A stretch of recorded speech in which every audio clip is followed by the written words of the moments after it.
Tuloy. Ano tanong mo?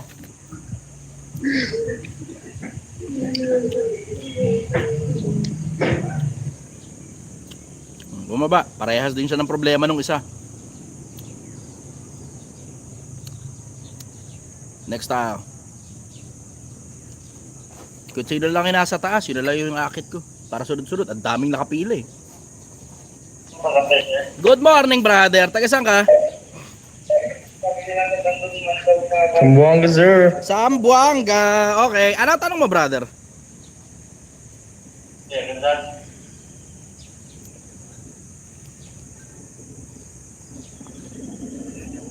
Brother, ano tanong mo? Oh, nakamute ka. Nakamute. Unmute ka muna. Nakatawa isang bago. Para kung sakali mang hindi ka makapag-mute, unmute. At least meron tayong isa pa. Baba ka muna kita, brother. Brother, good morning. Hello, AR. brother. Good morning. Taga saan ka? Ayun, napagbigyan. Taga Pampanga.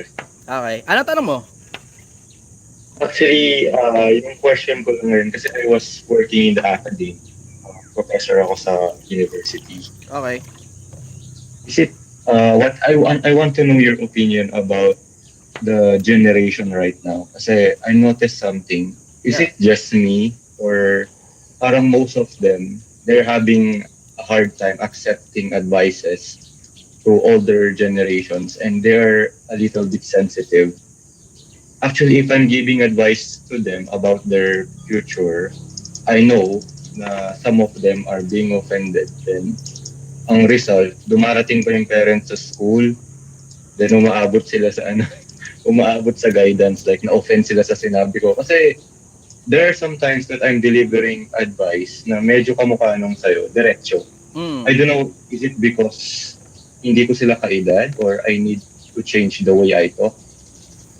Kasi masyadong sensitive. Like, kunwari yung kanina, yung sa parents. I have a student, I want to know your opinion. Working student siya. He decided to stop kasi kailangan niyang sustentuhan yung parents na walang sakit. Ngayon, ang na-mention ko, you need to invest first on your future. Kasi if your parents really care about you, ang gagawin nila is tutulungan ka nilang mag-aral. Pwede ka mag-work para pambaon mo, pero not to the point na sustentuhan mo sila. Then I find it offensive na umabot sa point na kinausap ako ng magulang. So I want to know your advice if I did the right thing, or I should have parang step away from it kasi baka wala na siya sa responsibilities ko. Understood, wala na siya sa responsibilities mo. Pero ipapaalala ko lang, bilang professor, bilang teacher, pangalawang magulang ka. Exactly. Although I find it offensive na parang nasumbat pa sa akin yung hindi mo kasi na-experience yung dinadaanan. Something like that. Classic yun, brother. Hindi mo kasi pinagdaanan yung pinagdaanan ko. Classic yan, brother. Classic yan. You're in the right track, brother. Diretso you're in the right track. Kasi tumutulong ka para maiayos yung kinabukasan ng bata eh. Diba? Nakikita mo ng malinaw kung ano nangyayari. Ano ba nangyayari? Ngayon, dahil sa paglaganap ng putang inang internet, kagandahan, maraming tao ang natututo. Ito problema, ang daming fake news sa merkado. Isa pa, sa paglaganap ng sobra-sobrang dami ng information, hindi na sapat yung oras, I would say, hindi na sapat ang attention ng mga kabataan para i-process yung mga information. Ang nangyayari, nandun na lang sila, nasa likod na lang sila ng mga isip nila, doom scrolling, tapos hindi na ngayon sapat yung activity, brain activity nila para i-digest pa yung mga bagay na napapanood nila. Ngayon na nangyayari, kung mapapansin mo, brain rot. Nabubulok ang utak ng mga kabataan ngayon. Brain rot. Although ayoko din naman sila i-judge in general, pero siguro I have a different generation with them. I'm already 33. Pero parang iba yung nakikita ko nga, iba yung approach na gusto nila. More on sugar-coated. Ayaw nila nung diretso. Kung sugar-coated ang gusto, ibigay ang gusto. Ibigay ang gusto. Kung yun ang paraan para makuha mo atensyon. Kung napapansin mo, ako sa social media, masakit ako magsalita. Bakit ako masakit magsalita? Kasi ang general market ko yung nasa ilalim ng lipunan. Na majority supposed to be kabataan, pero mas importante sa akin ang atensyon ng magulang. Kasi yung magulang, pag napatino mo ang buhay ng magulang, panonoorin niya ng mga anak nila. Ito gumagana sa mga nasa ilalim ng lipunan. Pag masakit ka magsalita, pakikinggan ka ng mga squatter. Pag masakit ka magsalita, pakikinggan ka ng mga mahirap. Bakit? Nasaktan mo yung damdamin nila. Kung mapapansin mo, karamihan sa mga hindi resultadong mga tao, emosyonal. Ano ibig sabihin? Kung emosyon pala ang paraan para makuha mo ang atensyon ng tao, then so be it. Ngayon, tungkol naman dun sa mga kabataan, nakausap mo, ang gusto ka mo is sugarcoating. Kung sugarcoating ang paraan para makuha mo ang atensyon ng mga bata, then so be it. Kung motivation ang paraan para makuha mo atensyon nila, so be it. Kasi at the end of the day, yung palara na yan, kung tawagin, ito yung candy, ito yung palara sa labas, 'di ba? Ang tawag diyan propaganda. Galingan mo yung propaganda para makuha yung mismong message. At the end of the day, it's about the message, brother. At the end of the day, it's about the message. Sobrang importante ng message kasi yung message, yung makakapukaw ng atensyon, yung message, yung makakapagbago ng buhay. Sobrang importante. Kanina nga nag-request ako, yung kay RJ, di ba? Yung nasa taas. Yun nga sana yung gustong i-open sa kanya. Wala kasing mabuting magulang na maghahangad ng ikasasama sa anak. Kasi ang obligasyon ng magulang is bigyan ng magandang kinabukasan yung bata. Kasi I was also raised by a single parent. So, patay na siya. Never in my whole life that my mom asked a penny from me. Ang sinasabi lang niya is, mag-aaral ka na mabuti. Habang andito pa kami, mag-aaral ka na mabuti. Ikaw o yung kanina nagsasabi nun, ikaw sinuwerte. Maraming bata hindi kasing swerte mo. You have to consider, brother, na sinuwerte ka para makapagtapos ng pinag-aralan. Ang karamihan, nag-aanak sila, ang dahilan kung bakit sila nag-aanak, may mali sa proseso May mali The intention is good, gusto nilang gumanda yung kinabukasan ng anak nila. Pero ito ang problema, dahil sa kalituhan, dahil wala nga silang eksaktong direksyon, anong nangyayari? Karamihan sa mga mahihirap nag-aanak ng sobrang dami. Ano dahilan? Para may mag-alaga sa kanila sa pagtanda. Ito problema. Yung maliit na factor na yun, naituro sa kanila galing sa magulang nila yun Akala nila yun ang tama. So kahit wala silang masamang intensyon sa bata, yung konsepto nakuha nila galing sa magulang nila, akala nila yun ang tama. Na kapag ka pala tumanda tayo, dapat yung mga anak natin magbigay ng pera sa atin pag tinatamad na tayong magtrabaho. Kasi kaya nga natin sila ginawa para may mag-alaga sa atin sa pagtanda. Sinuwerte ka, nakachamba ka ng ganong klase ng magulang. Andito pala yung kaibigan ko siya. Shoutout ko lang si Engineer Lanto. Congrats sa 100k followers. Naka-follow pa din pala kay Project One. Good morning, Engineer. Ngayon, tungkol doon sa pinag-uusapan natin, brother. Sinuwerte ka, you have to put a heavy stress dun sa konsepto na sinuwerte ka. Kasi pag hindi mo inaccept na sinuwerte ka, parang katulad sa akin, sinuwerte din ako Paano sinuwerte? Yung konsepto kasi na binenta ako ng nanay ko sa matandang mayaman. Pero kung hindi nagkataon na binenta ako ng nanay ko sa matandang mayaman, baka binebenta ko titi ko ngayon para sa pera. Bakit? Ganun yung kinalakihan ng paligid ng nanay ko Yun yung kinalakihan niya Yung konsepto na may mga lalaking magagandang lalaki nagbebenta ng titi nila para sa pera. May mga babaeng magagandang babae nagbebenta ng puki nila para sa pera. Yun Ngayon, nakita ko ngayon yung reality na yun paglabas ko dun sa matanda. Kasi 18 anyos ako, namatay yung matanda, pinalayas ako. Natira ako ngayon sa kalsada. Tulog-tulog sa kalsada, tulog-tulog sa bahay ng kung sino-sino. Tapos napunta ako dun sa lugar ng nanay ko. Paglipas ng ilang panahon, nakilala ko nanay ko, tapos nakilala ko rin yung lugar kung saan siya nandun. And then, I have come to an understanding na tangina, swerte ko pala, binenta ako ng nanay ko sa matandang mayaman. Kung nagkataon na hindi ako binenta ng nanay ko sa matandang mayaman, malamang kasama na rin ako ng mga ordinaryong taong bayang sira ang buhay. Sigurado yun, surefire yun. Bakit? Walang nanay na gumagabay sa akin kasi ang nanay ko tindera sa baklaran.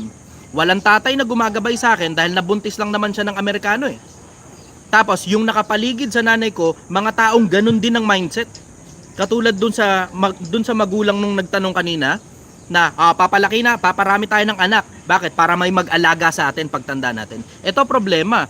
karamihan sa mga magulang na mga mahihirap, hindi ko nila lahat, pero karamihan sa mga magulang na mahihirap, they have this weird mindset. At ito, coming from an experience na nakita ko talaga sa paligid ko sa squatters area. Kasi tumira ako na mahabang panahon sa squatters area. They have this weird mindset na nag-aanak sila nang hindi nila ini-expect. Tsamba lang. Naiputok sa loob, di sinasadya. Tapos, nagsasama na yan. Bakit? Wala nang choice eh. Kasi nandyan eh, lumabas na yung bata eh. So ngayon, nagsasama na sila. Kinakasal pa ba? Wala. Optional na lang yung pagpapakasal. Optional na lang. Tapos, paglipas ng panahon, magkakaroon pa sila ng pangalawa, pangatlo, pangapat. Tapos, they have this mindset, which is good. Ito, sobrang ganda nito. Lahat ng bagay na ginagawa nila para sa mga bata. Ang ganda nun. Ang ganda ng konsepto na yun. Lahat ng bagay na ginagawa nila, pinaghihirapan nila, at lahat ng bagay, natatapos na ang buhay nila. Dun sa konsepto na lahat ng ginagawa nila para sa bata. Para sa bata. Para sa bata. Para sa anak. Para sa anak. Para sa anak. Maganda yung konsepto na yun. Sana nga lang madagdagan ng isa pang konsepto na ang dahilan kung bakit ko ginagawa to para sa anak, pero hindi lahat ng pera ko para sa bata. Papakita ko sa anak ko kung paano gumawa ng kinabukasan kasi pinanonood ako ng anak ko. Sana ganun. Isama mo sana sa equation yun. Bilang magulang, sama mo sa equation na gagalingan ko sa buhay ko personal kasi pinanonood ako ng anak ko. Pag nakita ng anak ko ngayon, nasa squatters area tayo, mahirap tayo ngayon. Bukas, nakabili na tayo ng right, sarili na natin, hindi na tayo nagre-renta sa squatters area. Squatters area pa rin, pero may sarili na tayong bahay. Pero sarili na natin yung bahay na yun, hindi nga lang atin yung lupa. Squatters area pa rin. Tapos, paglipas ng ilang panahon, nakakabili na tayo ng motor. Yung motor na yun, may pamasok na ang tatay, papunta sa trabaho, pabalik. Tapos ipon pa. Paglipas ng ilang panahon, meron na tayong pedicab o tricycle. Baka mahal, pero matagal na proseso, umutang lang tayo sa Bombay, mababayaran din natin yun. Maghahanap buhay lang tayo ng maayos. Tapos, dagdag pa ulit. Bidyoke naman, ihahatid nung tricycle o nung pedicab sa kapitbahay pag may magre-renta ng bidyoke. Sana ganun. Tapos paglipas ng panahon, alam mo yung meron na tayong kahit paano, hindi mo man makonsider na sasakyan, may jeep na tayo. Tapos paglipas ng ilang panahon, dagdag pang jeep, dagdag pang tricycle. Tapos paglipas pa ng panahon, makakautang na tayo sa Pag-ibig para makabili sarili na nating bahay. Tapos paglipas ng ilang panahon, nabayaran na ng buo yung bahay. Paglipas ng ilang panahon, nakabili na tayo ng kotse. Anak, nakita mo mula pagkabata, nasa squatters area tayo. Pero tignan mo ngayon, sa pinaghirapan namin ng nanay at tatay mo, eto na ngayon yung pinundar namin. Ikaw rin ang magmamana nito pag patay na kami. Pero kailangan mong gumawa ng sarili mong kinabukasan para sa'yo. Kasi hindi pwede anak na hindi ka marunong gumawa ng sarili mong kinabukasan. Napanood mo kung paano namin ginawa. Importanteng kopyahin mo kung paano namin ginawa. Pero pinaghirapan na namin ng magulang mo na mapag-aral ka. Sana malayo yung marating mo, mas malayo kaysa sa amin. Ganon sana. Ganon sana. Yan yung konsepto na gusto kong sabihin. Pero yun nga, hindi siya applicable sa iba kasi sobrang close-minded nila. I mean, I'm in an environment na I'm meeting a lot of people. Ay mga magulang din nila. Iba-iba talaga. May mga tao na they don't see yung concept na gusto mong sabihin. They find it offensive. So there are some people na nagre-react based on emotions, not the content mo nagsasalita. Like kung paano mo dineliver. Pero hindi nila nakikita that the content, the concept that you want to say is good. Hindi lang talaga nila ma-absorb. Hindi nila alam paano siya i-translate into something na makakatulong sa kanila. Just may be able to help you, brother. Just may be able to help you. Sometimes, in public speaking, it is not what you say, it's how you say it. Hindi yan sa laman ng sinabi mo. Nandun yan sa kung paano mo sinabi. Pagka one-on-one ng conversation, hindi ako ganito magsalita. You will understand, sa dami ng mga pumunta rito, naintindihan ninyo, hindi ako ganito magsalita sa one-on-one. Ganito lang ako magsalita sa internet kasi sobrang importante sa akin na makuha ko yung atensyon ninyo kasi importante yung sasabihin ko, hindi para sa akin, kundi para sa inyo. Pero pag one-on-one ang kausap ko, hindi ako ganito magsalita. I try my very best to be as interesting as possible and exerting extreme cautious. Maingat na maingat ako sa pagsasalita kapag one-on-one ang kausap ko eh. Bakit? Tangin na pwede akong barilin ng kahit sino na lang pag nakaharap sa akin, napikon sa akin di ba? Pwede yun pwede ako saksakin sa mata ng tinidor na binibenta namin, ng plastic na kutsara na kasama sa binibenta namin. Di ba? Pwedeng mangyari yun. And I don't want to die just because I have offended someone na wala namang kakwenta-kwenta. Kung mamamatay ako, na-offend ko yung kahit na sino tungkol sa bagay na pinaniniwalaan kong tama at napikon ka sa akin personal. Pero hindi yun dahil mali ang paraan ko ng pagkakasabi. Tama. Sobrang Actually, importante nung brother. Very intelligent. Kasi matagal na rin ako nakikinig sa'yo, tapos nakapollow ako. Napansin ko yan, you can control your facade based sa kung sino yung kausap mo. Propaganda, that is actually brother. a skill Propaganda. that you learned from siguro ang dami mo na ding na-meet na tao tsaka nakausap. Kaya gano'n. Meron lang akong swerte. Talaga Meron akong swerte. Ito hindi ko alam kung kasing swerte mo ako. Meron akong swerte, nakakilala ako ng mga oligarchy. Tapos yan propaganda. Yan yung up to now, I'm having a hard time building connections. Yung sa akin sinwerte lang. Brother, Yung sa akin sinwerte lang. Propaganda, brother, sobrang importante ng propaganda kasi ito yung mismong message mo, yung palara, yun ang nakikita ng mga tao, yung palara. Sobrang importante ng palara na yun para maihatid mo ng maayos sa isang tao. Sobrang sarap nitong walnut ba to? Ano to? Walnut? Almond. Itong almond, ito. Sobrang sarap nitong almond niyan. Tuntua ako Nakakaburat nga lang sumisiksik sa ipin Pero, tignan mo, isipin mo itong almond na to, ibibigay ko ngayon sa'yo. Tapos ganito itsura, hawak ko pa. Tapos susubo mo ngayon sa bibig mo. Kakainin mo? Diba, gets mo? Lalagay ko ngayon ay nako, napaka-arte mo pala. Lalagay ko sa tissue. Yung tissue pinunas ko na sa mukha ko. Kakainin mo. Ang galing dun sa gets ko na. Pinakulangot ko pa halimbawa yung tissue. Tapos ngayon, ito ngayon yung almonds to Ito ngayon yung almonds, bibigay ko sa iyo ganito. Ito kakainin mo to, surefire. Sigurado yan, kakainin mo talaga yung laman nito. Pero kailangan mo munang makitang nasa maayos na lalagyanan siya at hindi nasa tissue pinangulangot ko na. Tama. Parehas lang ng content pero yung balot wala. Yung pasad. Importante yung pasad. Sobrang importante ng pasad. Pag-aralan ninyo yung art ng pagpasok sa puso ng tao. Pag-aralan ninyo yung art ng pagpasok sa puso ng tao. It is an art. Kung paano ka makakapasok sa puso ng tao. Nakuha ko yung konsepto galing sa mga kanta. I'll give chance to others, yung mga nagko-comment. Kahit 5 minutes lang daw akit daw sila. Okay. Maraming salamat, brother. I learned a lot from you. Thank you, brother. Good morning. Good morning. Pilipinas, pag-aralan niyo yung art ng pagpasok sa puso ng tao. Nakuha ko yung konsepto galing sa mga kanta. Kung hindi niyo napapansin, pag halimbawa, medyo may pitik lang ng konting lungkot, nakarinig ka ng love song, alam mo yung, lalo na kung malungkot yung love song na yun, alam mo yung nakakapasok siya diretso sa puso mo agad, tapos, yun ang dahilan, but sorry Moira, tropa tayo pero hindi ako nakikinig ng kanta mo, ang sakit masyado sa puso, sorry Moira, tropa tayo alam mo na yan, pero, ang sakit sa puso ng kanta mo, sorry, ang sakit talaga sa puso ng kanta mo. Nakuha ko yung konsepto sa mga kanta So, kung makakapagtahi pala ng kanta na merong melody, merong instrumental, tapos merong lyrics na nakakapasok diretso sa puso, I have thought of it and I have deconstructed it. And then, na-realize ko, kaya pala na mga salita lang, pumasok sa puso diretso. Bakit? Kasi sabi ni Solomon,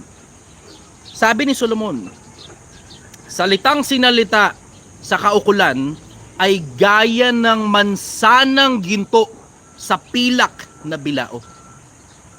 Salitang sinalita sa kaukulan ay gaya ng mansanang ginto sa pilak na bilao. Sobrang importante ng konsepto na dapat yung idea mo na ipepresenta sa tao nakabalot sa pambalot na alam mong makakapukaw ng atensyon. Sobrang importante nun. At kung kailangan mong magalit para lang matuto ka, ibibigay ko sa iyo yung pakiramdam ng galit. At kung kailangan mong mainis para lang matuto ka, ibibigay ko sa iyo yung pakiramdam ng inis. Pero ang simpleng konsepto, yung balot para maihatid yung mensahe sa'yo ng maayos. Kaparehas itong almonds na to. Nakuha nyo yung Pilipinas? Nagets nyo yun? Type yes nga kung naintindihan ninyo yung konsepto. Type yes kung naintindihan ninyo.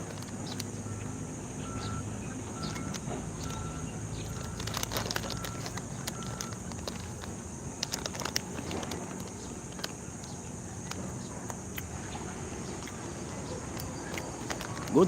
Ayos.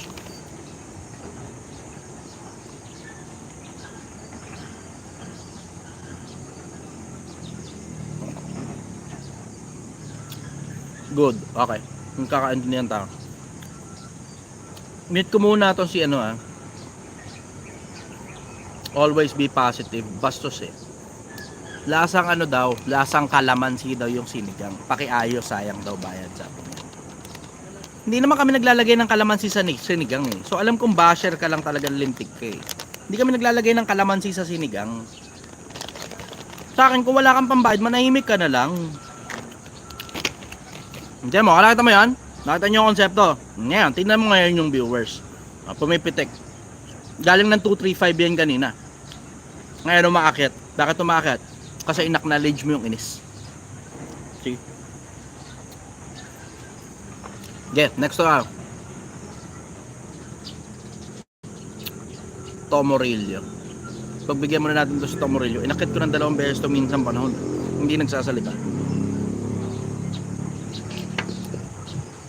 Good morning, brother. Taga saan ka? Marilao po. Sa wakas, nagsalita ka rin. Okay. Sige, anong tanong mo?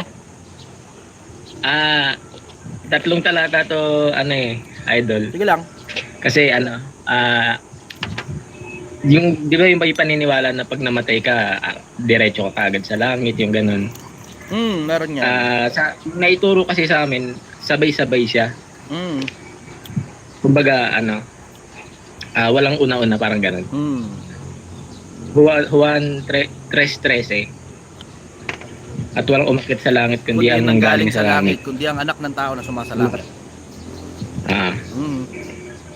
Tapos yung Ecclesiastes 9:5. Sapagkat nalalaman ng mga buhay na sila'y nangangamatay, ngunit hindi nalalaman ng patay ang anumang bagay na mayroon. Pag sila'y sapagkat ang alaala sa kanila ay nalimutan. Naalala ko pa rin yung talata. Okay. Kumbaga, yung naituro kasi sa amin, kasi di ba minsan, kadalasan na sinasabi mo parang gusto mo nang mauna, parang ganun. Parang yung sa isa naman,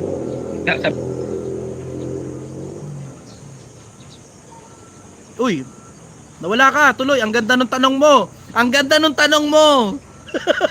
Oy, bumalik ka. Ayan, okay. Hello. Tuloy. Tapos Ang ganda ng tanong mo. Ayan na. Ayan na. Idol. Abangan nyo to, puta. May naka-figure out sa wakas. Sige, tuloy. Yung pangatlo, idol, sabi ko baka mainip to si idol kung mauuna to sa mauunang mamatay kasi hindi. Maniwala ka sa akin, hindi ako maiinip. Hindi ako maiinip. Magpahinga pa ng kaunting panahon hanggang sa maganap ang mga bilang ng kanilang mga kapwa ng alipin. Yan yung parang... Yan, nadali mo, brother. Ayun, idol. At binuksan na ikalimang tatak. At nasa ilalim ng dambana ang mga pinugutan ng ulo na may patotoo ni Jesus. At sila'y sumisigaw ng malakas sa tinig. Hanggang kailan, Panginoong banal at totoo, hindi mo ipaghihigante ang aming dugo sa mga nananahan sa ibabaw ng lupa. At sila'y binigyan ng puting balabal. At sa kanila'y sinabi, magpahinga pa kayong kaunting panahon. Meron pa kayong mga kasama nyo, papatayin din. Brother, hindi mo na-figure out. Tingnan mo, akala mo may inip ako ron? Brother, nakakausap nila ang Diyos. Nakakausap nila ang Diyos, di mo nakita? Sumagot sa kanila ang Diyos. Palagay mo ba maiinip ako ron pag sumasagot ang Diyos? Ay nako, brother. Ay nako. Walang mas matamis na kamatayan kaysa mamatay ka sa piling ng Panginoon. Gaya nga nasabi ni Pablo, kung Mas malaking pakinabang daw sa kanya yung umalis sa katawan. Malaking pakinabang yun. Pero kung mabuhay sa katawan ay siya niyang palad, ay magiging mabungang pamumuhay ito. Ganon din ako. Hindi ko alam kung hanggang kailan ako. At wala naman akong pakialam. I just wish it can be as soon as possible. Kasi, alam mo yung pakiramdam ko, and I may be wrong, maring mali ako, kung papaanong itong buhay na to, nakuha ko na yung mga general principles ng buhay na to, dito, halos kabisado ko na eh. Naboboringan na ako rito eh. Ang pakiramdam ko, mas pakikinabangan ako ng Diyos sa kabilang buhay. Yun ang pakiramdam ko. At maaaring mali ako, maaaring hindi ako tatanggapin pala ng Diyos. Pero kung mananatili akong buhay, ang ibig sabihin nun, hindi pa ako sapat. Yun ang ibig sabihin nun, hindi pa ako sapat. Yun ang dahilan nun, brother. Yun ang dahilan nun. Kung mananatiling buhay, so be it. Kaya nga hinihingi ko nga sa inyo, panalangin eh. Para sumapat. Di ko naman alam kung hanggang kailan ako. Di ko rin naman alam kung sapat ba yung mga bagay na pinaggagawa ko rito eh. Basta ang alam ko, pinagbabasihan ko yung hindi lang yung nararamdaman, pati yung naiintindihan ko. Hindi lang yung nararamdaman, pati yung naiintindihan ng maliit na isip ko galing sa lahat ng mga librong pinagtiyagaan kong basahin. Ngayon, ang pinaka-importante sa akin ngayon, yung konsepto na sobrang daming taong natulungan, ang dami nila nagdadasal. Wala na akong pakialam sa pera. Oo, sige, kikita ng pera to. Tsaka na lang yun. Tsaka na lang yun. Money can wait. Makakapag-antay ang pera. Pero yung kabilang buhay, hindi natin alam kung hanggang gaano katagal lang tayo rito sa mundo. Ito ang bad trip. Ito ang pinaka-bad trip sa lahat. Gusto mo ng bad trip sa lahat? Ito ang pinaka-bad trip. Yung mundo, sabi ng mga scientifico, somewhere around 4.5 billion years old na. Ang universe hindi pa magkaintindihan kasi ang sabi ng mga scientificong gumagamit ng Hubble Space Telescope, somewhere around 13 billion years old. Billion years old daw mundo ang universe. Pero that being said, isipin mo yung konsepto na pagkamatay mo, merong bilyon-bilyong taon ulit na lilipas. Tapos hindi mo alam kung saan ka papunta. Yun ang mabigat. Puta, yun nga lang konsepto ng Milky Way Galaxy natin, hindi natin alam kung saan papunta eh. Nandito tayo lahat sa mundo, sa isang kulay blue na planeta. Tapos umiikot yan sa solar system. Tapos yung solar system umiikot sa galaxy. One galactic year ang tawag doon pag nakaikot siya ng isang revolution sa loob ng galaxy. Pero yung galaxy, umiikot din sa universe. Hindi lang natin alam kung saan papunta. Yun ang bad trip, hindi natin alam kung saan papunta. So technically, lahat tayo naliligaw, hindi natin alam kung saan tayo lahat papunta. Na pwedeng isang araw, yung Milky Way Galaxy makipagbanggaan sa iba pang galaxy, o merong pala tayong black hole na hindi natin nakikita, doon pala tayong lahat papunta. Hindi natin alam eh. We will never know. Hindi natin alam. Pero ito sigurado, malamang na mas malapit ang kamatayan mo kaysa kung ano man ang mangyaring cataclysmic dito sa mundo. Hindi natin sigurado. Pero ito sigurado ko, nag-aantay ako kung kailan yung panahon ko. At lahat ng oras na meron ako, inilalaan ko para dun sa panahon ko. Bored na ako rito, bagot na ako rito. Ang magagawa ko lang para dito, yung laban ng utak ko, ibigay ko sa inyo. So libre lang, wala putang bayad, di na, libre lang. Dito ka, makinig ka rito, manood ka ng programa ko, lang bayad, puta. Bumili ka ng karunungan, wag mo ipagbili. Yun yung nakasulat eh. So walang bayad. Meron na, andyan naman ng Project 1M eh, di ba? Kung kailangan ng pondo, di ba, in the future, matapos tong Project 1M, o di dyan na lang ako bubunot.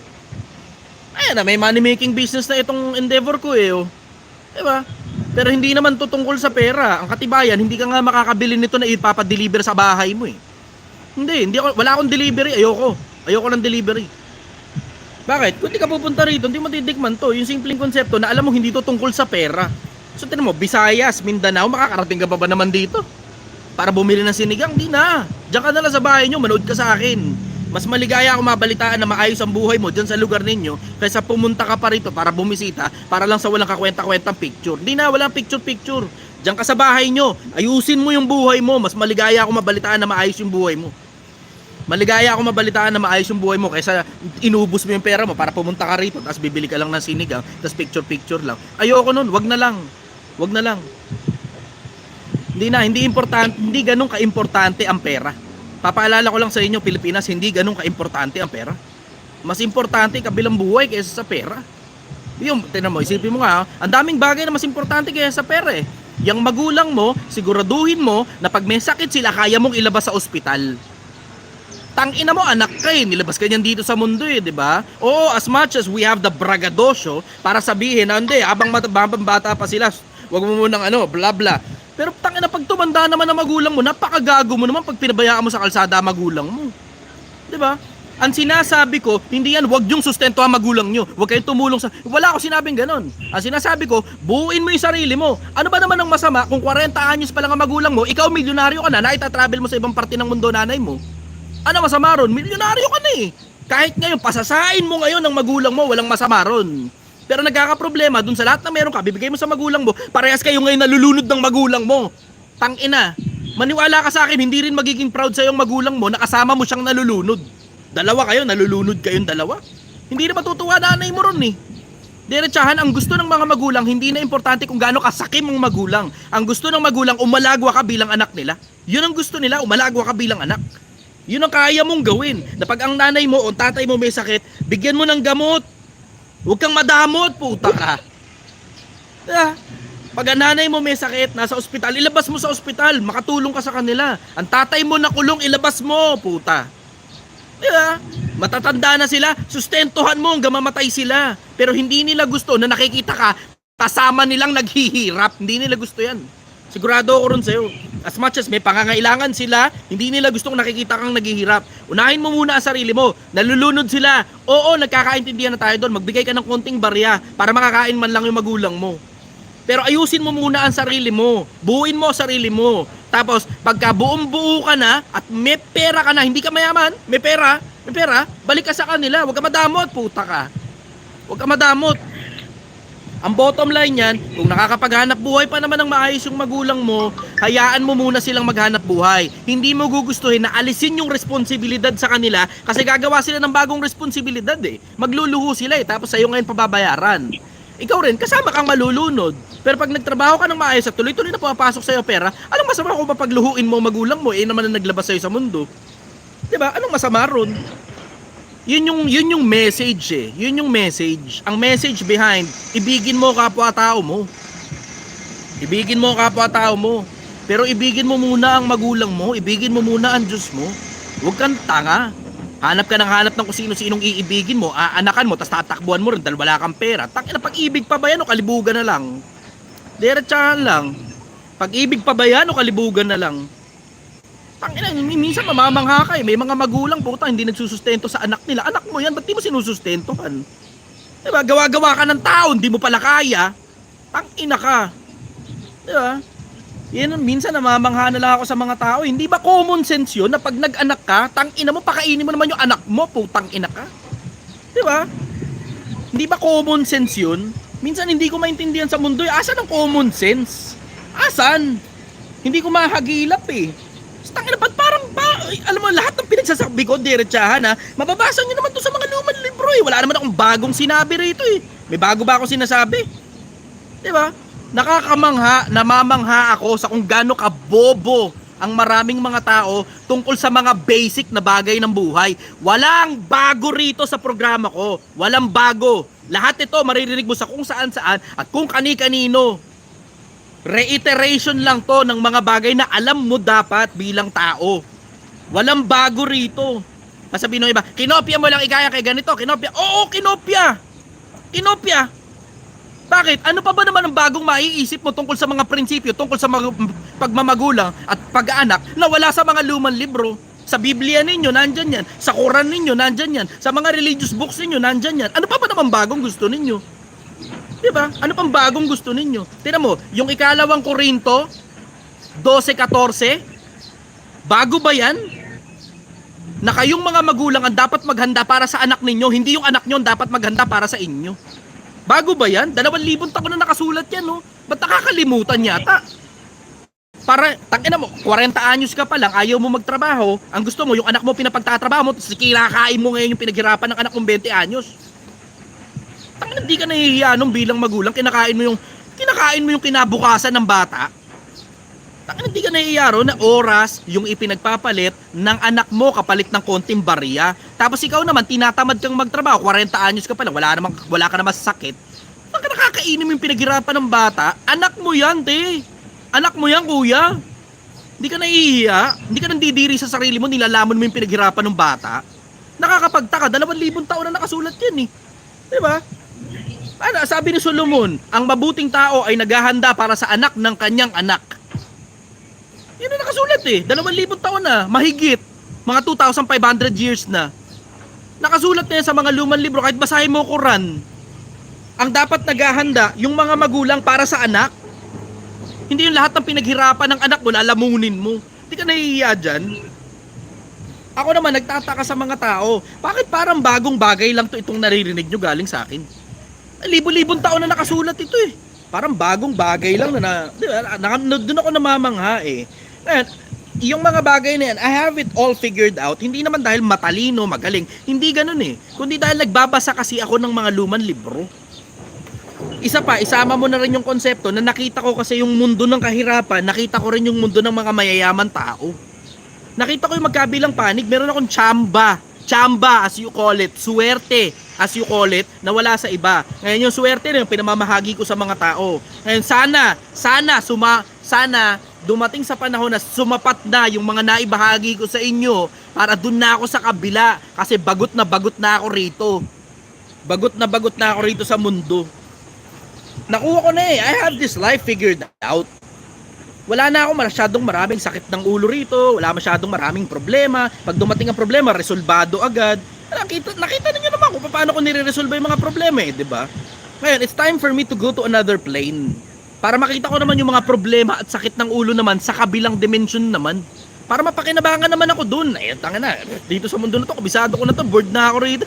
Yung ganong konsepto ba? Yung ganong konsepto. Kaya sabi mo, baka mainip ka rin sa kabila. Eh, wala akong pakialam. Sigurado mas malalaki yung problema rin kaysa rito. Kuha mo, brother.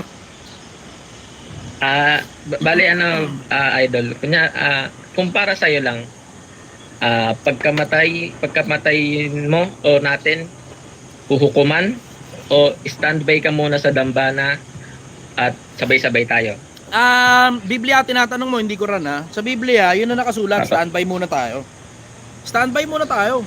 Kasi may 1,000 taon na darating pa eh, di ba? Yun nga yung kanta na in English, di ba? And when the saints go marching in, oh, when the saints go marching in, I wanna be in that number when the saints go marching in. Diba, yun na nakasulat sa Biblia eh. Nakita ko mga patay, malalaki at maliliit, nasa harap ng luklukan. Sila hinatulan bawat isa na mga buksan ng mga aklat, nabuksan ng iba pang aklat na siyang aklat ng buhay, at lahat ng mga patay ay natulan ayon sa mga bagay na nasusulat sa mga aklat, ayon sa mga bagay na kanilang ginawa. Yan ang nakasulat sa Biblia. Pero yung standby muna, waiting tayo eh. Kasi ang sabi, bubuhayin daw na mauna yung mga banal eh. Yun ang nakasulat sa Apokalipsis. Waiting.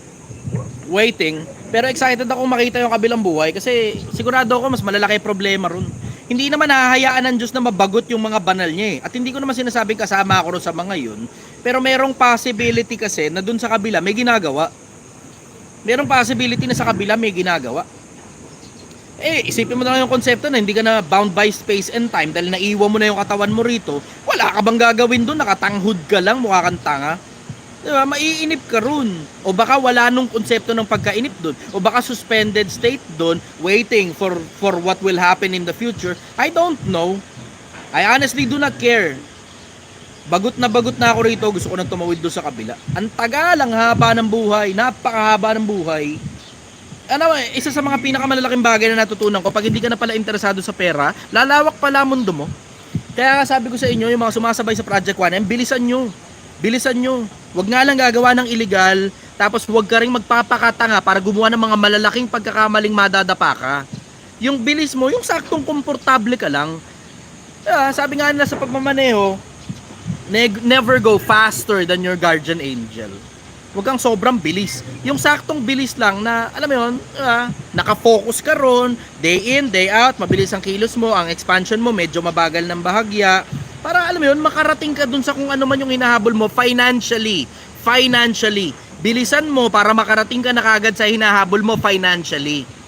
Pag nakabot mo na yon, magkano ba pinag-uusapan natin? Pagka ba ikaw nakaka-200,000 buwan-buwan, tuloy-tuloy na pumapasok sa'yo, okay ka na ba dyan?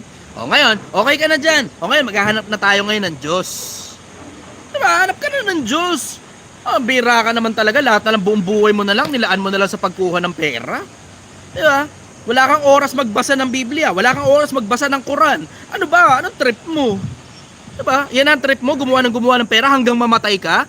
Ikaw na haling, sinabi mo sa iyong puso na mayaman ka, ngayong gabi kukunin ang iyong buhay. Mapapasala kanino kaya ang iyong pinaghirapan? Diba? May mga tao di nag-iisip ng ganun eh. Ang yaman mo, sa pakiramdam mo. Pero pagkamatay mo, kanino kaya mapupunta yung pera mo? Sa mga anak mong walang disiplina. O tapos ngayon, ano ngayon ang gagawin ng mga anak mong walang disiplina? Diba? Naisip nyo na ba kung ano gagawin ng anak nyo sa pera? Baka ipampaparaya lang yan, iyayabang lang yan sa mga tropa pagkamatay mo. O tapos ano ngayon ang gagawin ngayon? Uubusin yung pera. Pagkaubos ng pera, balik na naman ngayon sa hirap yung anak mo. Nako Pilipinas, Pilipinas, hindi pera ang pinaka-importanteng bagay sa buhay. Panoorin mo at pagmasdan mo yung dami ng mga pinakamalalaking istruktura. Libong taon na nakakaraan. Nasaan na yung mga may-ari niyan? Yung Pyramid of Egypt, diba? Yung Pyramid of Giza, yung mga templo sa Mexico, yung templo sa Indonesia, asa na mga may-ari niyan? Asa na? Patay na silang lahat. Lahat ng pag-aari nila hindi na kanila. Pilipinas, Pilipinas, Pilipinas, ipapaalala ko lang sa'yo. Papaalala ko lang sa'yo, mamamatay ka. Hindi pera ang pinaka-importanteng bagay sa buhay. Nakakalimot tayong lahat. Nakakalimot tayong lahat. Anyways, yun ang sagot ko ron, brother. Tatanong mo kung mababagot ba ako sa kabilang buhay, baka mabagot lang, bla bla, kasi mag-aantay. Wala akong pakialam. Ang interest ko makarating doon kasi bored na ako rito. Next question, brother. Tinanong mo kanina, Idol, kung Bible ba yung tinatanong ko. Ano po ba yung sa Quran? Ayoko muna Related mag-discuss dun sa ng Quran. Nagdadahan-dahan ako sa Quran. Kasi hindi ko kasing kabisado ng Biblia ang Quran. Alam ko, nakasulat sa Quran. Pero nagdadahan-dahan ako. Kasi hindi ko kasing kabisado ang Quran. Ngayon, unti-unti. Bigyan mo akong 2 taon, madidiscuss ko na sa'yo pati Arabic. Bigyan mo akong 2 taon, at most siguro mga 3 taon. Kasi pagkatapos itong Project 1M dito, maka 1 milyon ako rito, magfo-focus na ako sa pagtuturo sa mga tao ng mga basic principles ng buhay sa isang maayos na lugar, disenteng lugar, na pwedeng pumunta sa akin ng mga tao at makapakinig sa akin ng live na ako mismo nagsasalita. Isama mo na rin yung konsepto na na magfo-focus ako sa pag-aaral ng Quran paglipas ng Project 1M. Pag-aaralan ko muna yung Quran. Tapos saka tayo mag-usap pagkatapos nun. Mga lang yan, 2-3 taon nakakapag-Arabic na siguro ako nun. Next question, brother. Okay na, Idol. Punta ako dyan pagka nakuha ko na yung project mo. Okay, brother. Kita-kits soon. Thank you. Ang ganda ng tanong mo, Katuwa naman this brother. Ang ganda pala ng tanong niyo. 2 beses ko siya sinubukan iakyat. Tapos either nawawala o hindi siya nagsasalita. Ganda ng tanong nyo na. Intelihente yung tanong niya. Nakakatuwa yung nag-iisip na ganun. Nakakatuwa yun. Hindi kaya mababagot ka ron. Naisip ko na rin yun. Kaya nga sabi ko, alam ko na kung sa papunta tong tanong na to. Pinag-iisip pa. Nagkinatanto ako. Parang bata. Naging kaligayahan ko na yun. Yung mga taong nag-iisip tas intelihente yung tanong nila. Kasi pinaka-common, paano yung asawa ko ng bababae? Puro ganun na lang. Yung anak ko ayaw sumunod sa akin. Mga basic. Siyempre, alam mo yun, paglipas ng panahon, nung una parang intense na intense pa ako dyan. Pero yung, alam mo yung paglipas ng panahon, bored na ako sa ganun. Hindi naman sa ayokong sumagot. Pag tinanong nyo sa akin yan, sasagutin ko pa rin yan. Pero mas excited na akong sumagot doon sa mga tanong na intelihenteng tanong. Ayan. Yeah, next tayo. Okay, isa-isahin na natin itong mga to. Kung ano yung nasa ibabaw, sino yung nasa ibabaw, susunod-sunurin ko na yan. Good morning, Katja. Hi, good morning, brother. Taga saan ka? Brother, taga Manila, pero nasa Maynila. OFW ako. OFW. Okay, ano Tapos tanong mo? may tanong ako, brother. Sige. Ano bang pwedeng gawin ko sa magulang ko? Kasi ganito yun. Hindi siya... Yung anak ko nasa kanya. Tapos ngayon, gusto niya, binibigay ko sa kanya 10K monthly. Tapos Okay. hindi siya, yung sabi kong wala namang pasok, so pwede bang bawasan ko? Tapos ngayon, ang dami niya sinasabi na masasakit, na ang mahal daw dito ng gastusin. Tapos yung anak mo, malakas kumain. Nasa Mga Middle ganun, East ka ba? ano. Hmm? Nasa Middle East ka? Sa ano po, Hong Kong. Okay. 10K monthly. Tapos ngayon, Ilan yung anak mo? 10K monthly. Tapos ngayon, isa. Ilang taon na?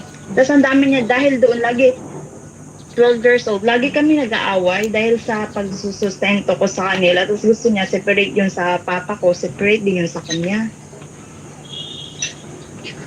Tapos ayun nga yung lagi niyang bala sa akin, yung nasa kanya yung anak ko, na kailangan kong magbigay talaga sa kanya ng sustento. Bakit nasa kanya? So, Di ba sabi dapat ko nasa nga na, tatay? kailangan ko munang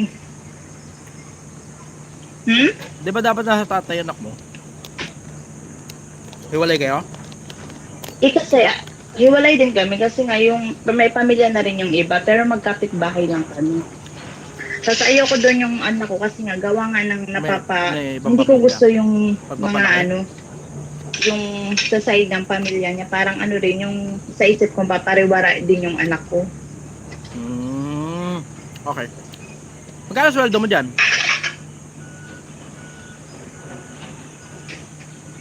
Nasa 30K din. 30K to 35. Nakakaipon ka Depende sa naman.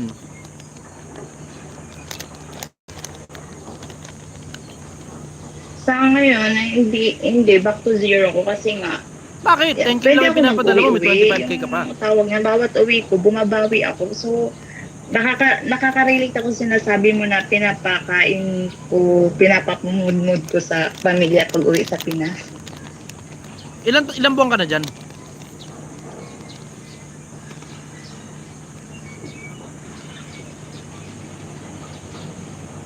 Ilang buwan ka na brother, dyan? nawawala yung signal Oo ko. nga, nakita ko nga may kulay-kulay signal mo. Tinuro ko pa, makikita naman ang audience ko yun. Ay hindi, baka nga nakikita talaga nila. Okay, ilang buwan ka na dyan? Matagal na brother, 6 years na ako. Pero kasi na ano din ako dyan sa nadali din ako Yung sa ngayon na kontrata mo? pautang, sa Yung ngayon na yung kontrata mo? sang latera. Ha? Yung ngayon na kontrata mo? Ilang buwan ka na? 6 months. 6 months. Tapos 10K yung pinapadala mo. Saan pupunta pera mo? 6 months ka na dyan eh. Dapat kahit paano merong 2, 4, 6, 8. Kahit paano kahit may 100,000 ka na dapat. Oo, kasi nga, yung nagka-loan ako dahil nga sa yung anak ko, dinala ko dito. Tapos, ayun nga, dinala ko dito na pinabakasyon ko. So, Ang ayun luho yung mo, pinapaintindi ko grabe. sa 12 anyos, pinapabakasyon mo sa ibang bansa. Napakayaman mo naman. yun nga, yun nga yung pagkakamali ko. Yung parang bumabawi din kasi ako. Kasi nga feeling ko nga, kulang sa atensyon na yung anak ko. Biruin mo nga ngayon, hindi nga kami nagkakausap eh. Tinitiis niya rin ako eh. Gaano katagal ang kontrata mo dyan? 2 years. Magkano pa yung binabayaran mo?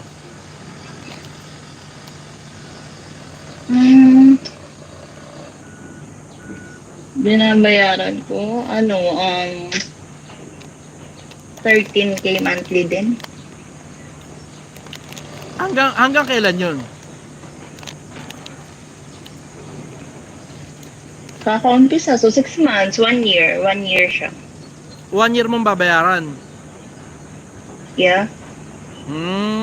Eh di wala pala natitira talaga sa'yo. Oo nga eh. Tapos ayun nga, yun lagi kami talaga nag-aaway sa magulang ko dahil nga sa pagbibigay ko. Eh di paliwanag mo sa Tapos kanila wala kumbaga, hindi natitira rin sa'yo eh. kasi napupunta doon sa loan.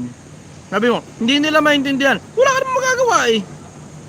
Kahit kayo maintindihan nila yun, kaya hindi, wala ka magagawa. Bakit? Yun nga, Pinabayaran mo yung loan mo lagi eh. kami, lagi So, kami lumalabas. nag-aaway din. Oo, lumalabas. Sa Lahat akin ng pera mo masasakit na salita. iipit dun sa binabayaran mo.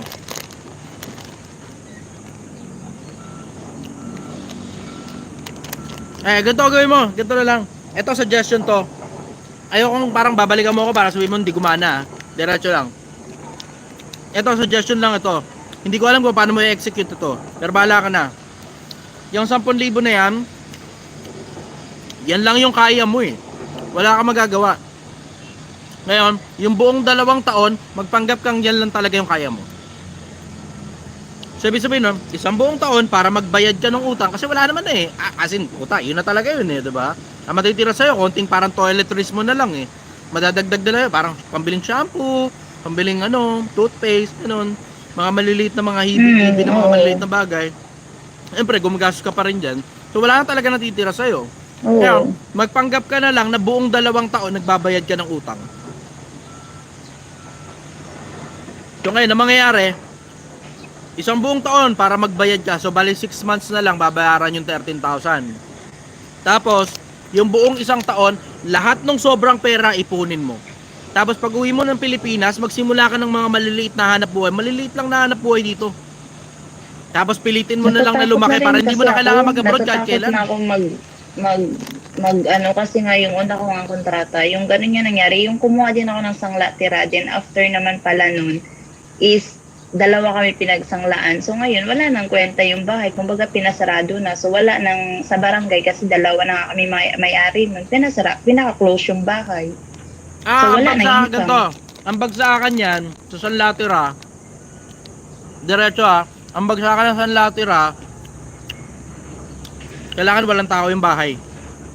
Tapos patauhan mo na agad.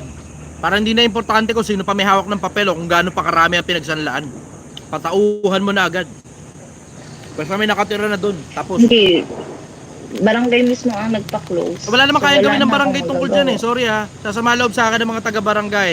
Pasensya na kayo, mahal na mahal ko kayo, sobra. Pero walang kayang gawin ng barangay dyan. Unang-una, hindi pagmimay-ari ng barangay yung lupa. Pangalawa, hindi rin pwede magdemanda ang kahit na sino kasi walang may-ari talaga ng lupa na yun. Either gobyerno yan o private entity yan. Pero sa inyong 2 pinagsanlaan, kasama mo na pati yung nagsanla, isang grupo kayo, wala kayong kapangyarihan dyan. Pwede siguro yan, hanggang estafa lang kung may magsasampa ng demanda. Pero walang kayang gawin ng kahit na sino dyan. Ito makaka-attest sa akin dito mga nasa squatter. Kasi kabisado ko talaga ligaw ng bituka ng squatter eh. Ang squatter, pambaragan yan. Kung sino nakatira dyan, wala. Yun na yun. Di mo kaya paalisin dyan, harassment yun. So patauhan mo agad yan. Tapos pag may tao na dyan, wala nang kayang gawin ng barangay. Magsampa na lang ng demanda kung sino yung magsasampa ng demanda. Tapos ganun kasimple. Wala kang problema. Magpapabarangay sila. O hindi, ayaw mo, may barangay nandun sa lugar ninyo.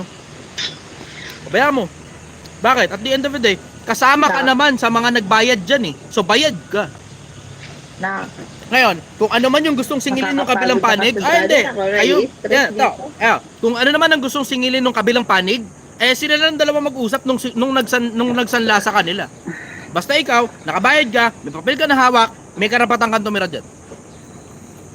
Kabisado ko yan, rules of the street yan eh. Hindi na dyan lalapat ang legal. Hindi na lalapat ang legal dyan. Sa mga ganyang bagay, harabasan na lang yan. Harabasan na lang yan pagka ganyan. Brother, yung wala nang tumitira kasi nga din yung susi nasa barangay para Okay, sige. wala talaga. Ganito, susi nasa barangay. Ito, sobrang kupal nito. Sobrang kupal na moves na to.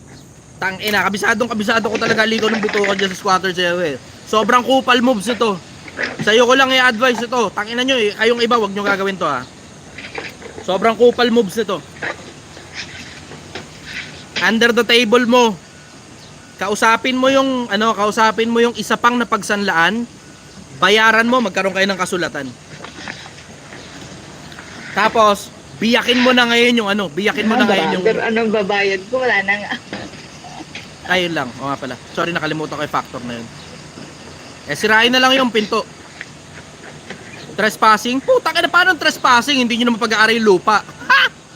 Walang trespassing dyan, kasama ka sa may-ari niyan. Pansamantala hanggat hindi nababayaran yung pera. Biyakin yung pinto, papasok kayo sa loob ng bahay. Walang trespassing dyan. Hindi mo mailulusot na trespassing yan. May hawak ang dokumentong isinanla sa iyo yung lugar eh. Sa squatters area, harabasan dyan. Harabasan. Kung sino yung nandun na nakatirik doon, kanya yung pwesto na yun. Ganun kasimple sa squatters area. Paano sasara? Eh, di simple. Pagawa ng bagong pinto. Pupunta ang barangay, hindi, sabihin lang, simple. Hindi na ho kami susunod sa inyo. Eto ho ang papel eh, oh. Hindi nyo naman kami tutulungan bawiin yung pera, 'di ba? So masasayang lang yung pera. O pero hindi. Yung property na yan, wala tayong pag-uusapan diyan. Kung gusto ninyo, kung sino man yung nagrereklamo, magsampa na lang sila ng demanda tapos. Basta kami ang titira diyan dahil may hawak kaming dokumento. Tapos. Sa squatters area, harabasan, diretsahan lang. Ganun kaharaba sa squatters area. Wala halos batas diyan. Kung hindi matibay ang dibdib mo, nako Pilipinas, ingatan mo sarili mo. Pag hindi matibay ang dibdib mo sa squatters area, katakot-takot na samaan talaga ng loob yan. Squatters area, putak, bisado ko bisado. Maligaya ako dyan sa squatters area. Mahal na mahal ako ng mga tao dyan. At mahal na mahal ko rin sila pabalik. Tayo na, ang kagandahan kasi sa squatters area, hindi yan katulad ng mundo ng mga mayayaman. Puta, sa squatters area, what you see is what you get. Pag nakita mong nakasimangot yung tao, masama loob yan sa'yo. Pag nakita mo nakangiti yung tao, maligaya yan sa'yo. What you see is what you get. Hindi katulad sa putang na corporate. Putang ina, tsaka lugar ng mga mayayaman. Yan, bad trip sa lugar ng mga mayayaman eh. Sa lugar ng mga mayayaman, hindi mo alam kung sino kalaban mo eh. Tapos magugulat ka na lang, may darating na pulis sa'yo. Hindi mo rin alam kung sino nagsumbong. Tangin na bad trip. Tapos lahat nakangiti sa'yo. Hindi mo ngayon alam, tangin na sino sa inyo kalabang ko. Bakit putang inang yan lahat? Para pakiramdam ko, tangina. Ba't ganito? Ba't ganito? May pulis bigla rito. Sino nagsumbong? Hindi po namin pwedeng sabihin. Anonymous po. Anonymous tip. Tangina, tanginang yan. Lahat ng tao nakangiti sa'yo. Hindi mo alam kung sino kalaban mo. Ang tao nga, ayan, sabi ni Pangit Dara, plastic. Plastic. Pero sa squatters area, pag nakasimangot sa'yo, alam mo na kaaway yan. Masama loob niyan sa'yo. Gawan mo na kagad ng paraan para magkabati kayo. Kasi madali namang makipagbati sa squatters. Yun ang kagandahan eh. Sa squatters area, ang daling makipagbati. Magbigay ka lang ng ulam. Uy, pala mo, pasensya ka na, hindi ko sinasadya yung nakaraan ha. Nabutas yung bubong nyo eh. Nahulog yung hollow blocks eh. Papaayos ko na lang. Tanggalin natin yung bubong ninyong isa, tapos kakabit ako ng bagong bubong. Sorry ha, hindi ko sinasadya ha. Ito ulam, pasintabi na lang ha. Sorry ha. Okay na yun. Ayos na, maligaya na ulit kayo. Paano eh? Dikit-dikit yung bahay. Kayo rin nagkikita ron eh. Pero tangina sa sa pangmayayaman lugar. Naku, putang ina mo. Hindi mo alam kung sino kalaban mo pag nasa pangmayayaman lugar ka. Lahat nakangiti sa'yo. Maya-mayang konti, may problema ka na. Anyways, yun ang masasabi ko tungkol doon, sister. Ngayon, pansamantala, ang pwede mong gawin, kupal moves ito, tungkol dyan sa bahay na yan, pwede nyo harabasin na yan. Tungkol naman sa magulang mo, pwede kang magpanggap sa loob ng 2 taon na nagbabayad ka. Para makaipon ka na. Kasi alam problema mo dyan, ipit ka dyan sa kalokohan na yan eh. Tingnan mo, may papasyal-pasyal ka pa ng anak mo na sa ibang bansa na nalalaman. Nagpapanggap kang sobrang yaman eh. Nagpapanggap kang sobrang yaman. Pero puta, para ipasyal mo anak mo sa ibang bansa. Brother. Diba? Tapos inutang mo lang pala yung pera. Hindi bali sana kung inipon mo yung pera, ayos na lang. Sabi oh, nabaril ka na kinabukasan, boss, pag ganun. Ha. Nabaril ka na kinabukasan pagka ganun. Kaya nga sabi ko nga, harabasan nga kasi sa squatters area. Harabasan. Ang bagsakan dyan, may baril sila, may baril ka rin. May kutsilyo sila, may kutsilyo ka rin. Mata sa mata yan. Pangil sa pangil yan pag nasa loob ka ng squatters area. Ganun lang ang bagsakan sa squatters area. Nag-enjoy kaya ako ng squatters area. Tagal ko nagmamani order dyan. Puta, halos wala akong kaaway. Lahat sila, tumatanggap galing sa akin eh. Anyways, going back sa pinag-uusapan natin, yun ang pwede mong gawin sa loob ng 2 taon, magpanggap kang walang-wala. Ganun, maiinis sa'yo sandali ang nanay mo. Bumawi ka na lang, barya-barya, jolly-jollibee na lang. Pero wag kang gagastos ng ganung kalaki para dadali mo pa sa ibang bansa yung kung sino man. Anyways, yun ang sagot ko na. Follow-up question, sister. Kailangan mong makaipon na, papaalala ko lang, kailangan mong makaipon na ha? Para di ka na bumalik dyan sa abroad. Tangina, 6 na taong ka na dyan. Gano'n ba tagal talaga yung gusto mo dyan sa abroad? May pabawi-bawi ka pang nalalaman, pwede ka naman dito sa Pilipinas. Kaya nga ang tawag niya na yung employer ko dito, sobrang bait. Alam mo yung pag gusto ko nang umuwi, pinapauwi nila ako, yung mga ganon. Tapos, as in, sobrang bait. Kaya nanghihinayang ako silang bitawan. Papaalala ko lang sa'yo, sister, hindi ka pumunta dyan para sa mabait na employer. Pumunta ka dyan para maalagaan mo ng maayos yung anak mo kasi kailangan mo ng pera. Nalilito ka kung bakit ka nandyan sa abroad. Nalilito ka kung bakit ka nandyan sa abroad. Nandiyan ka, papalala ko lang sa'yo, para yung anak mo, kasi kailangan ng pera, makakapag-aral lang maayos, para meron siyang maayos sa kinabukasan, supposed to be, ang pinunta mo dyan, puhunan, hindi mabait na employer. Yung mabait na employer, dagdag na lang yan.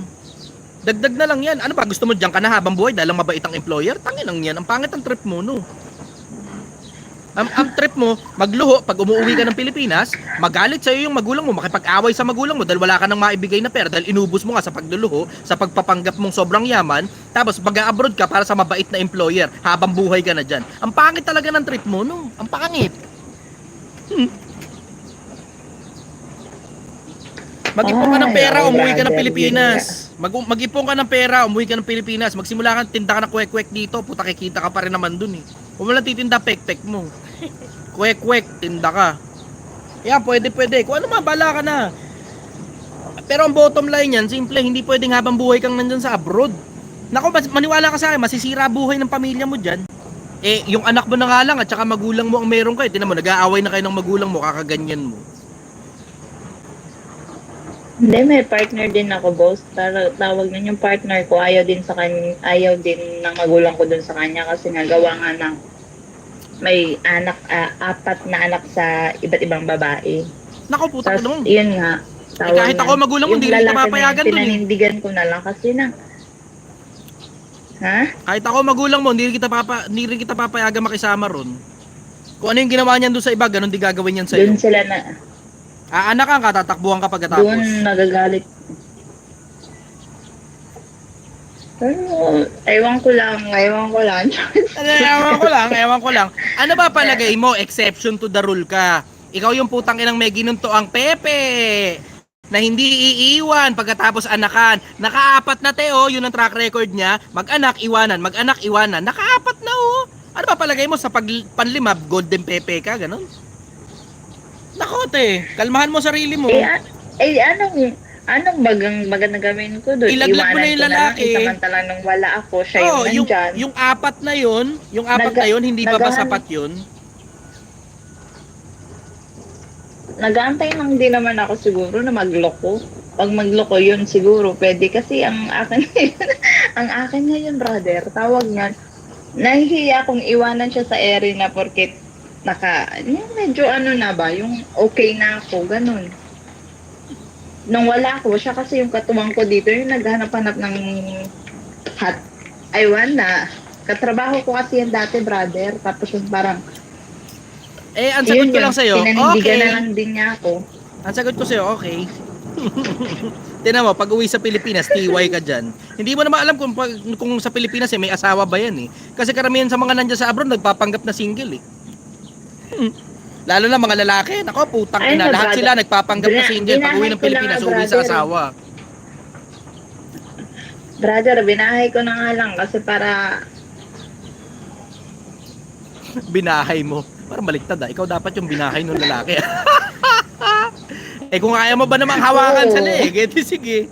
Kung kaya mo ba namang hawakan sa leg para hindi makatakas, talian mo na lang. Pero wag ka magpapabuntis dyan, maniwala ka sa sakit ang ulo mo dyan. Isipin mo, yung track record niya, 4 na babae. Tapos lahat yung pinagtatakbuhan niya, ngayon nasa iyo siya. Ano ngayon ang susunod doon? Ang susunod doon, pang-5, aanakan niya, tatakbuhan niya uli. Ang gawin mo, itali mo, wag ka magpaanak. No. Baka sakaling tumagal. Ayan, sabi ni Shino, veterans. Ayun, mukhang resolbado naman na yung problema mo. So yung 3 problema mo, welcome ka na, harabasin yung apartment o pabayaan na, bahala ka na kung anong trip mo, pwede mong kunin, pwede mong pabayaan na, bahala ka na. Doon sa anak mo naman, pwede kang magpanggap sa loob ng 2 taon na wala ka talagang pera para makaipon ka ng 1 taon, makauwi ka na sa Pilipinas, huwag ka nang bumalik sa abroad kahit kailan. Tapos yung jowa mo ngayon, ang resolution dyan, itali mo, huwag kang magpaanak para wag makatakas. O, hiwalayan mo na, pili ka lang sa 2. Kuha mo? Oo naman. Okay, problem solved. Next question. Yun lang, brother. Salamat, brother. Ingat ka dyan ha, dahan-dahan sa biyahe. Ay, sinasabi ko pala sa customer yun. Biyahe? Hindi ka pala customer. Force of habit. Sorry. Nasanay. Kasi nasanay ako, lahat na lang ng mga tao bumabiyahe para lang pumunta rito eh. O ingat kayo, dahan-dahan sa biyahe. Nasanay, sorry. Pupunta Sorry. din kami dyan, brother. Idol ka nun ng partner ko na yun. Idol ka nun. Pumupunta nga kami dyan. Okay, good. Oh, tropa. Pag Ito umuwi ako partner ng mo. Pinas. Tigilan mo yung kakaputok sa pepe putok mo sa bunganga, leche ka. Pag nagkakaanak ka, iniiwan mo eh. Ayan, sinabi ko na. O, ako na nagsabi nung hindi mo masabi ha. Tinulungan na kita. Oh, ingat kayo dyan ha. Sige, brother. Sige. Salamat, brother. Bye-bye. Okay, next time. Wala nga eh. Pangalawa nga lang yung lalaki na yun. Sige, brother. may bumutot pa, sorry. Napindot ko na eh. Sarap. Ang sarap nitong binigay mo sa akin ha. Sabagay, lahat naman ng bagay masarap para sa akin eh. Parang wala naman yatang bagay na hindi masarap. Maliban lang talagang lasang tae siguro. Ganun. O, kahit naman nahulog, kakainin ko pa rin eh. Okay. Sunod-sunod na lang to. Puta, may 10 pa. Masasagot ko kaya lahat to. Alam ko na. Lahat, 10 pa kasi yung nakapila eh. Lahat kayo, tagi-isang tanong lang. Tapos na next na kagad ako. Lahat kayo, tagi-isang tanong lang. Para masagutan ko yung mga ano. Ang dami oh. Grabe naman to. Nadagdagan uli. Isang oras na ako rito, uy. Matutulog pa kami oh. Hindi lang. Go morning sister, taga saan ka? Hello po. Hello, taga saan ka? Taga Pasig po. Pahig. Anong tanong mo sister? Yes. Paano po kaya kasi yung sitwasyon ko? Teka, yung kausap ko kahapon na basher na okay na. Ping, pumunta ka na lang dito Sabado. Hindi ko masasagutan lahat, sobrang dami kong messages. Okay, go, tuloy. Yan po. Nakaasa kasi ako sa mother ko. Single mom po kasi ako. Okay. Tapos parang nasasaktan lang ako kasi parang ginagawa niya akong robot. Ganun. Okay. Ano kaya pong gagawin ko? Parang wala kasi akong magawa. Siya yung may choice na hindi na lang ako mag-work para mabantayan ko yung mga anak ko. Tangina, magkaroon kaya ako ng ampunan para sa mga single mother. No, tangina kayo, punong-puno kayo ng problema.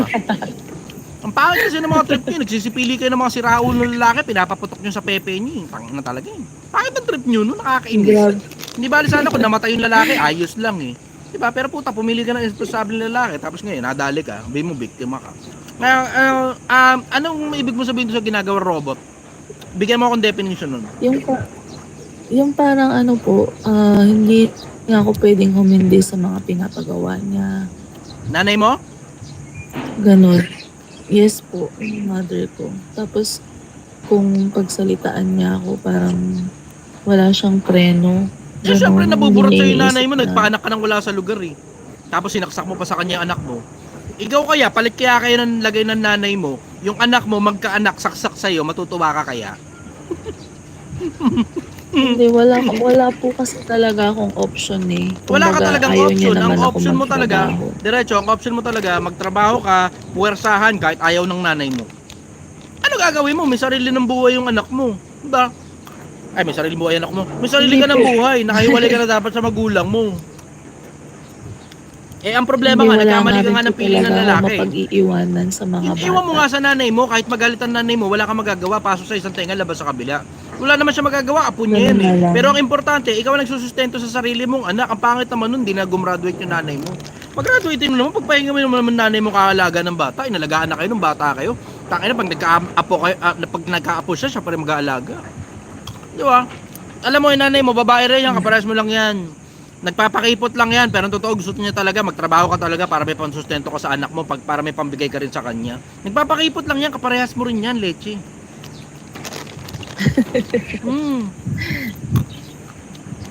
Ano, okay Sige ka na? po, salamat. Well, sa mo, magtrabaho ka na ha. salamat po. Sige. Okay, bye-bye. Salamat po. Bye po. Tanga na, pakiramdam ko, nakaship pa rin tayo. Bye-bye, kita kids. Kita kids. Yung sinasabi ko sa mga customer, bye-bye, kita kids. Ingat kayo sa biyahe. Isa ito ang tarong.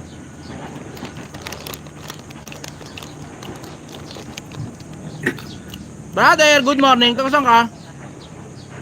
Morning sa QC. Okay, ang tanong mo,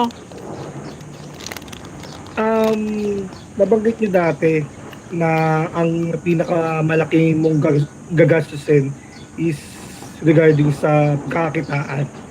So, okay lang ba na mag-upgrade ako ng motor? Kasi grab food po ako. ay, ganda ito. Ito magandang tanong, bago to. Ito, bigyan ko kayo ng malupit na tip. Sobrang lupit na tip nito. Tungkol sa mga grab food. Basta yung mga motorcycle ride hailing app. Yung pang trabaho mo, dapat motor na pambalagbagan. Huwag kang kukuha ng motor na trip mo, na yun talaga yung putang ng trip mo talagang motor. Malalaspag yung brother, tapos mawawalan ka ng gana pag nakita mo laspag na yung motor mo. Yung motor mo na pang trabaho, dapat pambalagbagan. Kung trip mo ng parang, alam mo yun, magandang klase ng motor, huwag mong gamitin dun. Masisira, sayang. Isama mo pa yung malalaspag ng gusto, hindi mo magugustuhan yung kapag kayong dream bike mo, laspag na. Mawalan kang gana, Brad. Maniwala ka sa akin, mawalan kang gana. So kung trip mong kumuha ng dream bike Kasi mo, meron po pwede ako- naman. Kasi ano eh, ang kinikita nyo naman dyan, somewhere near 30,000 eh. Kasi minsan nakaka-1,000 kayo, malinis sa isang araw, di ba? Yes. Ngayon, Bali kasi sa meron 30,000 akong na yun, siguro, gaway ka ilaw, tubig, bahay, pwede, afford mo ng kapiraso, konti lang. Na, ako, ito nga suggestion ko, brother. Ito suggestion ko. Ipon ka muna sobrang daming pera. Tapos, yung dream bike mo, pwede kang bumili ng second hand, i-cash mo na lang. Mas mura yun kaysa mag-monthly ka, tapos brand new. Ipon kang pera. Kasi makakaipon ka dyan pag nasa grab food ka eh. Ang kagandahan sa ganyan, sa mga delivery app, alam mo eksakto kung magkano hinahabol mo. So pag alam mong wala ka pa sa hinahabol mo, bakbak ka pa. Basta dadahan-dahan ka lang doon sa konsepto na sobrang na yung pagod mo, madidisgrasya ka na. Huwag, ingatan mo lang sarili mo sa ganung konsepto. Pero habang kaya mo pa, bakbak mo, bakbak. Banat lang ng banat, para kang manok, bakbak, bakbak, bakbak. Pam yun. Meron kasi akong meron akong pinsan na addict sa sugal. Tapos ngayon, Binibenta niya yung motor niya? Gusto yung iswap yung motor niya. Aerox lang naman. Tapos Honda Click yung motor ko. Mag-add lang ako ng pera kasi nga kailangan niya ng pera. So, 3 months pa lang yung motor niya. Bago Pwede. pa lang. Mag-add lang ako ng 30 to 40k. Pwede. Pero kumuha ka ng ibang motor na pambalagbagan. Pwede. Pero kumuha ka ng motor ng pambalagbagan. Ito suggestion ko. Kaya nga sabi ko nga sa'yo, mag-ipon ka na lang, tapos bumili ka. O, pag dumating ka na sa punto na ay, anyari, ba't nawala? Violation. Wala na, hateful speech. Wala na, pangit na. Yan, natanggalan na naman ako ng access. Bukas, wala na naman tayo. Ay, hindi. Pwede pala yung isa. Wala na, naban na naman ako. Ay, papakita ko na lang sa inyo, puta. Dive access remove. Pasensya na muna. Kita tayo ulit bukas. Same time, alas 6 ng umaga pasado, hindi ko sigurado, depende kung anong oras ko matrepan. Basta maalala sa pagitan lang yan ng alas 6 hanggang alas 7 ng umaga. Good morning everybody. I love you all. Bye-bye. Sayang, nawala.